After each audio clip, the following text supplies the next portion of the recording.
As many of you have taken note of in quite a few videos that I've put out, the IDW characters have been seldom and rarely mentioned. That all changes today. I'm well aware that IDW is canon to the mainline Sonic games and have been since it was first announced back in the late 2010s, but wanted to wait a while about addressing the comic run so that I could tackle everything that I felt needed to be tackled in one fell swoop. We'll be going over the good and the bad things about the comics being canon, and doing an analysis on what characters have the highest potential when it comes to making an appearance in the games. Stick around for the entire video as well, because in addition to this, we'll talk a bit about what stories should have had a game adaptation. Without further ado, let's get the show on the road. Having a very strong start, IDW aimed to clean up and expand on what the ending of Sonic Forces lacked right out the gate. Immediately following the results of that game, we see Sonic interacting with a variety of fan favorite characters like Tails, Amy, and Knuckles. All of them take nods from their outing in Forces, and in the case of Tails and Knuckles, explicitly make reference to how the events of that game impacted them, versus the reality that they currently find themselves in. Amy, on the other hand, having taken center stage as the new commander of the Resistance, for the time being, is shown to start her trend of being in love with Sonic, but not having that be her only defining trait, as she has her hands full with leading the reconstruction efforts after the events of the war. Conceptually, reintroducing these characters first in the new comic universe was the right move, as they're all characters that we know and are effectively the safest and easiest options. That's not what you're all here for though. Sometime after those three have been brought in, we finally get our new characters of Tango the Lemur and Whisper the Wolf introduced in the series proper. If we're to go in order, let's hyper-focus on Tangle first. We can break down her personality and character in simple terms by stating that she's as headstrong and giddy at the chance to thrash enemy robots just like Sonic, but not as battle experienced as him. In a sense, we can say that Tangle is a bit more akin to Silver in that regard now that I'm looking back at it. But either way, she catches on with our Blue Blur very fast, and before we know it, Sonic is off to meet one of her close friends. Next up, we have Whisper, and as another great addition to the franchise, she serves as literally and figuratively the lone wolf of the series, excluding Shadow, I guess. She can best be summed up as a mix of retcon Shadow, who prefers to work alone, and Knuckles, who will help out in a group if something truly requires it. Think of Whisper as that quiet kid in class who's actually pretty cool once you get to know them. They pick and choose who they interact with, but certain people, Tangle, can bring out the best in those individuals. Although this isn't a character analysis per se, let's fast forward a bit and talk about a couple more people before we get into what made the comic itself so good. I'd like to bring to your attention Lanolin, Surge, Kit, Starline, and Mimic. First and foremost, the Lanolin hate has to stop.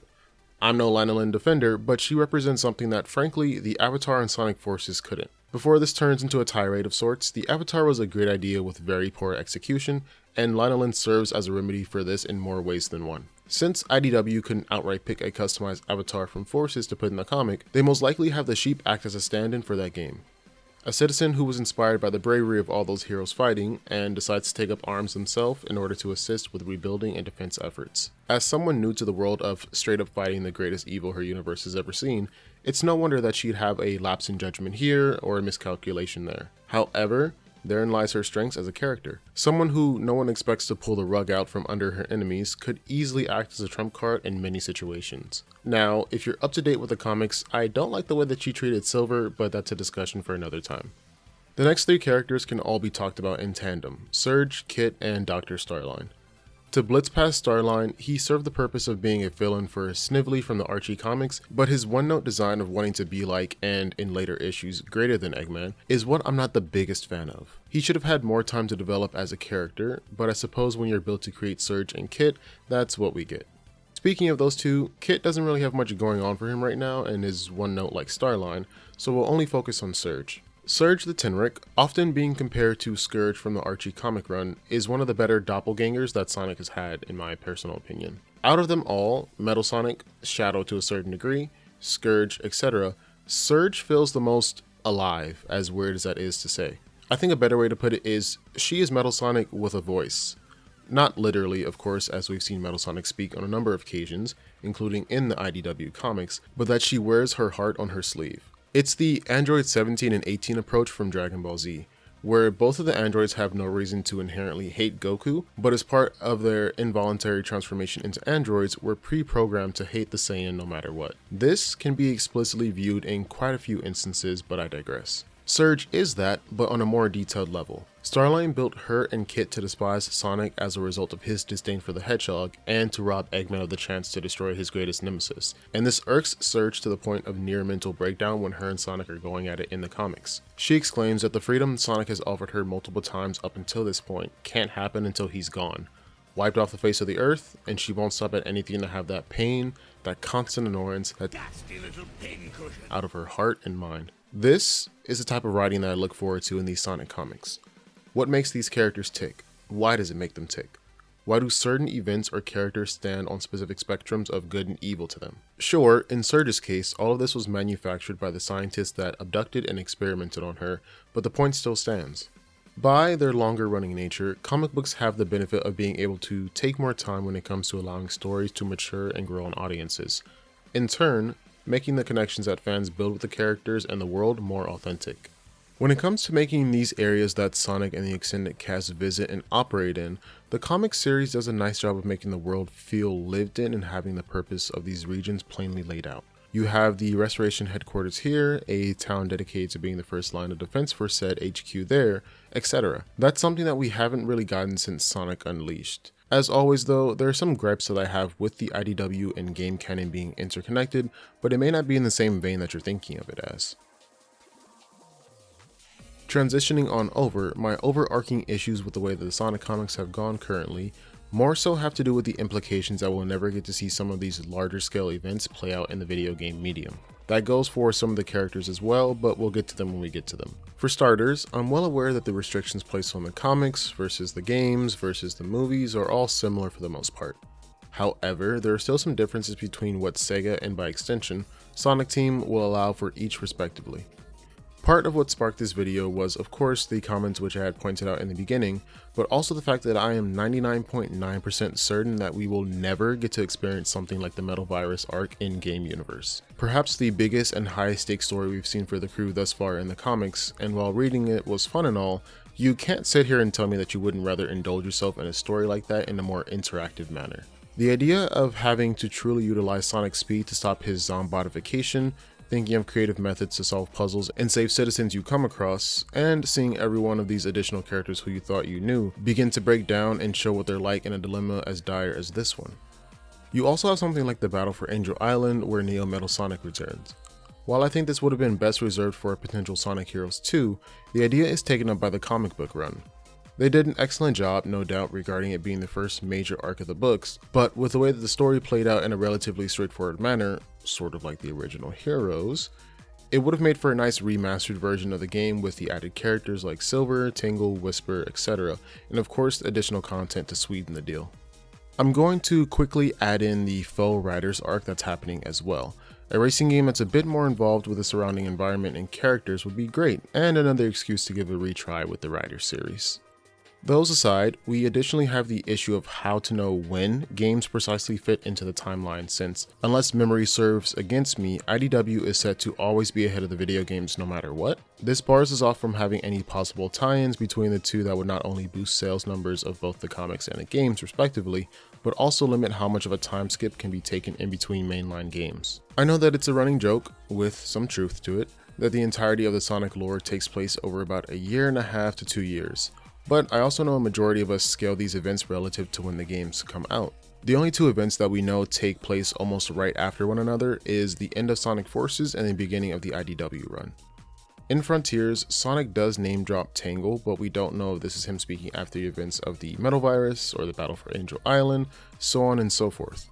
You kinda see the problem with that? Timeline shenanigans are always more fun after a world is properly fleshed out, and seeing as this version of Sonic's world came to fruition just a mere 6 years ago, I'm sure that near the end of the decade we'll get some concrete answers. I'd like to first ask if there are any gripes that you lot have with the IDW comics and game canon being intertwined though. Maybe this is all just me blowing things out of proportion, but let me know in the comments as per usual. For now, let's get to the fun stuff.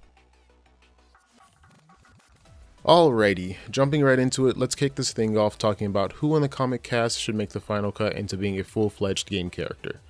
I've put together a list of 10 kinda high-profile individuals that have some potential to make decent waves should they get added to the game crew, but only 5 are going to make this cut. You ready? We have Surge the Tenrec, Lanolin the Sheep, Dr. Starline, Kid Tsunami, Belle the Tinkerer, Tangle the Lemur, Mimic the Octopus, Rough and Tumble, as they are a package deal of sorts, sort of like the Chaotix, and Clutch the Opossum. Starting with our first green light, we have Surge. She is considerably the best new overall villain slash anti-hero we have in the comics, and it'd be wrong not to include her. Like I went into briefly earlier, there's a lot that can be done with her story and navigating it to maybe finally have Surge find her own place in the world. I can't say the same for Kid Tsunami though. Our first boot is going to him, and I know that's somewhat blasphemous to separate the two, but again, just like I mentioned earlier, Kit doesn't have anything special going on for him right now in my eyes. I would love to be proven wrong though, so if someone has a valid argument, please be my guest. Our second boot is going to be Belle. Akin to what's going on with Kit, Belle isn't that interesting past her initial mission of wanting to get some closure from her quote-unquote deceased father, Mr. Tinker, aka Eggman. Outside of that, she helps out around the Restoration HQ as a mechanic of sorts, but that's about it. Hate to say, but she's out. Next up on the tall enough to ride this ride machine is Tangle the Lemur. Pretty obvious choice based on her abilities and charismatic nature, but the thing that makes Tangle an overall fun pick is the synergy that she has with a lot of the already established crew. She has banter with Rouge, has poked fun at Silver, and gets along just swimmingly with the Blue Blur himself. I'd be misdirected to not include her in a list like this. Making their way to the boot list though is Jewel the Beetle. Seems like the right choice given that she's not much of a fighter anyway and has been relegated to the de facto restoration leader after Amy left. This isn't to say that non-fighters can't make the list though, so don't be fooled.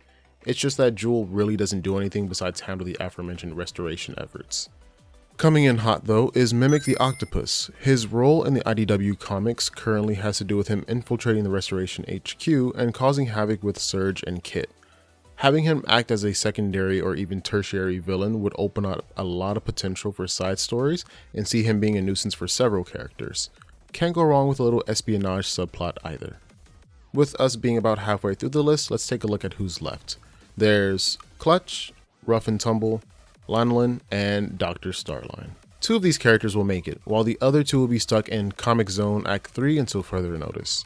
Our fourth pick making the cut is Clutch. The Sonic universe needs more villains that can give us a reason to explore the other characters of the franchise. Clutch would allow for the Chaotix, Rouge, and other members of the crew that dabble in detective work a force to go after and truly utilize a skill set that has only really been explored in Sonic Heroes. Imagine a game, sort of like the mini arc in the comics covering the Chow races, where the Chaotix are one of the central players, and you have to sneak into a casino to gather intel as SPO and have Vector act as a waiter or something like that to distract everyone else. So, in the final moments, we have one character or a group of characters that will be making the final cut. While it could be anyone's game, the one person, it's Lanolin. She may have her haters, some with a good reason, others without a reason at all, but Lanolin deserves a chance to shine in the games to really show what's possible for her as a character. As of now, she's still getting the hang of what it means to lead a team and attempting to solidify her place as someone of importance for her people, which is as good a start as any. As for Rough and Tumble and Dr. Starline though, let's cover them quickly. The two skunks, while yes, it would be good to get more evil powerhouses in the mix, already have shoes that are filled by another character. Goofy and Unserious, the Chaotix, and even Orbot and Cubot have that covered. Starline, in the current canon, is considered deceased for all intents and purposes, as stated by Ian Flynn on Bumblecast. Flynn does mention that perhaps this wouldn't stop Starline from coming back, especially since we never see his body to confirm that he's kicked the bucket, so I won't rule that one out completely yet. For now though, he's out of there. Alright, so that covers everyone who... Huh? I forgot somebody. Really? Damn, I'm cooked. Whisper the Wolf is getting an extra spot on the slot that I for sure did not forget until post-production started. No, but for real. Whisper is such an awesome Swiss Army knife of a character that anyone would be remiss not to think about adding her into the games. Her different Wispin weapons make her versatile in ways that would even out the rest of her team's weak points. Plus, with her, Tangle, and Lanolin being in games, we have a completely new team in the Diamond Cutters to add to a Sonic Heroes sequel and or remake. That is for real the end of the video, but the conversation doesn't stop there, folks. As you've all so graciously and consistently been doing, let's discuss about what you think I got right, what you think I got wrong, who you'd personally have make the transition into a full-fledged video game cast member, and why. I look forward to speaking with you all about what the overall canon can do to best fit the franchise in your eyes. And if you enjoyed this video on what the Sonic canon deserves, I assure that you'll love this next one about why the women of the franchise deserve even more recognition. I'll catch you later.